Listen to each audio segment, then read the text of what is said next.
What's going on, YouTube? Before I get into this video, man, y'all make sure y'all go like, comment down below what movie y'all want to see me review next, share this video, and subscribe to the channel. Now, this next movie I'm about to get into, man, was requested by North Philly ZR7XC. I hope I'm saying that right, but shout out to North Philly, by the way. Clockers.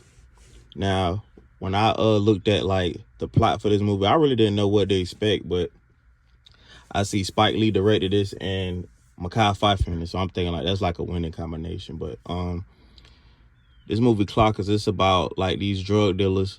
Mekhi Phifer plays this guy Strike on here. Now, for all y'all that don't know who Mekhi Phifer is, he played in movies like Soul Food.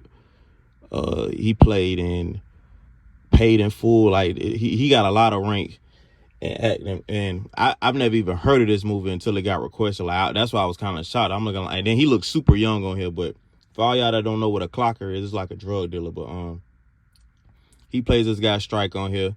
Now Strike, he got an infatuation with chocolate milk on here. I don't know what that's about, but it be messing his stomach up on here. But all you do is like sell drugs and he drink chocolate milk all day. Now he works up under this guy named Rodney.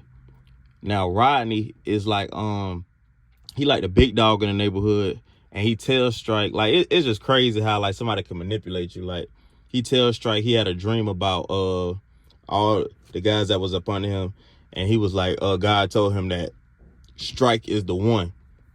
Now, I don't know how God would tell you Strike is the one if all y'all selling drugs. Like, he gonna be the best drug dealer. I don't see God telling you that, but, hey. Strike sitting there believing it, but he told Strike he needs Strike to knock this guy off for him because he think he's stealing from him. So Strike goes through with it, and he tries to really get his brother to make it seem like his brother did it. Now, when they kill the guy, this part really tripped me out on this movie. Like when they find this dead body, like the police are so nonchalant about it, and I'm pretty sure like this really be happening in real life. They see a dead body on the floor, like they're really especially if it's a black guy, like they're really happy that somebody got killed. Like they just talking to this guy like he's still alive. They digging out in his pockets. They laughing, like they just acting like it's not a dead body on the ground. With Strike's trying to get his brother to like cover for him. Now they catch Strike's brother named Victor in a church confessing that it was him, so he gets arrested. So it's like the police officer on him named Rocco. He's trying to like get a confession, like, cause he finding holes in Victor's store. Now, meanwhile, Strike is still out in the streets, like still selling drugs and still doing what he's doing.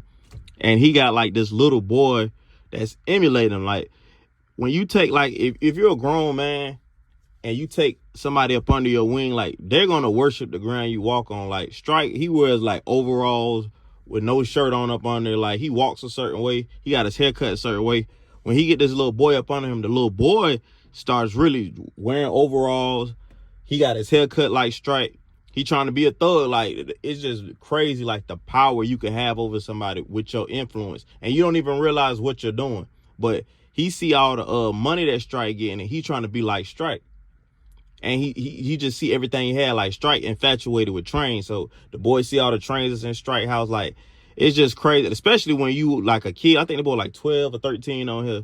Like, just your mind is not fully developed yet. So if somebody older than you or like over you, you just gonna do whatever you see them doing, whether it's good or bad. But I'm gonna get back to the movie. This is the part I had to throw in even when I was watching it. The soundtrack on Clockers was just so dope. Like I'm glad North Philly requested this because it's a couple songs that I had to put in like my playlist in my phone when I was listening to it. Like it's this song by I hope I'm saying his name, Philip Bailey. It's called Children of the Ghetto. Like that song is really, really nice on this movie. I like the instrumental and his singing on here. And it's another song by this lady named Desiree. It's called Silent Hero. Like this soundtrack was really good. And that's another thing, when y'all comment the movies y'all want to see, please like implement movies that you would really listen to the soundtrack, even if the movie didn't exist. Like I like listening to, I like watching movies that got great soundtracks. Like this movie put me on a lot of new songs that I have never even heard before. Like, but this was like a really good request, and that's why I'm finna get back to like requesting all y'all special movies. But just when you comment the movie on it, at least let it have a dope soundtrack. But like I said, getting back to the movie, like they still trying to like put pressure on Strike's brother to like make him confess. But I give it to him, even though he got a clean background. Like this dude is not folding. Like he really standing on business with his story, even though Strike did it. But now the police is on Rodney's tail because they know that Strike is up under Rodney. Now they arrest Rodney, and before they arrest him, like Rodney told Strike, bro, he was like, hey, he was telling him a story about him killing somebody back in the day. And he was like, his partner made him do it. And he said the reason his partner made him do it is so his partner can have dirt on him. That's why Rodney told Strike to go kill that guy. He said, because even you like one of my top soldiers, if something ever happened, I need to have dirt on you. And then after that, he told him, he said, I didn't even tell you do that. You did that on your own. So it's like manipulation. I go back to Strike manipulating a little boy. Now you're an adult getting manipulated by an older adult. Like it's just crazy, like the cycle on this movie. But when Rodney gets arrested, Rodney calls the same guy that manipulated him. He tells him, he was like, hey man, I think they dropped a dime on me. So he's sitting out waiting for Strike. His partner sitting out there waiting for Strike to come out. The same little boy that Strike is manipulating, like I told you, he wearing overalls like Strike. He want to be like Strike. He's out there with his gun, and he sees the guy that's trying to kill Strike. This little boy do a drive-by on a bike, just shoots the guy, like broad daylight. There's people outside and everything, like just on some gangster stuff. And he got the gun out of Strike's room. That's why Strike ain't even know where this little boy got the gun from. So now it's like this man is in hot water. Like your brother's locked up for a murder that you committed. Your big dog is in jail because he thinking you ratting on him. You got people trying to kill you. Now you got this little boy done caught a body for you, and you got the police in the chair. Like Strike was just in hot water. And then on top of that, it's already a police officer that he look out for Strike, but he still has to do his job.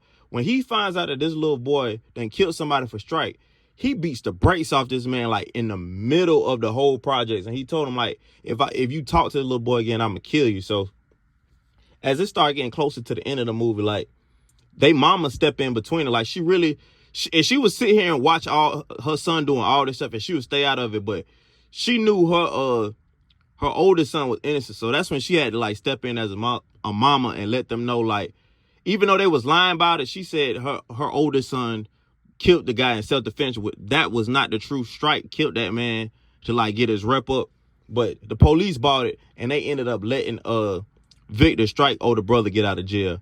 And the police officer told Strike, just like, get out of here. Like, don't come near this project no more. Like, if you come back, I'm gonna let them beat you, and I'm gonna lock you and your big dog up in the same cell. So it shows like at the end of the movie, like Strike riding off into the sunset, like far, far away from the projects. But this was, I don't like saying every movie was great.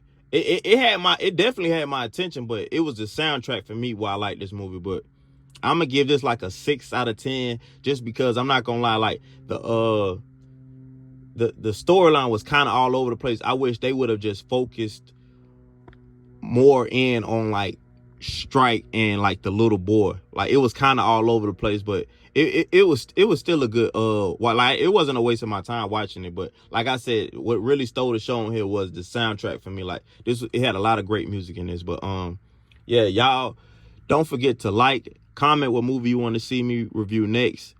Share this video and subscribe to my channel. And I'm gonna try to get all the movie requests. Y'all just keep requesting. I'm gonna try to get all of them out of the way. But yeah, I'm gone.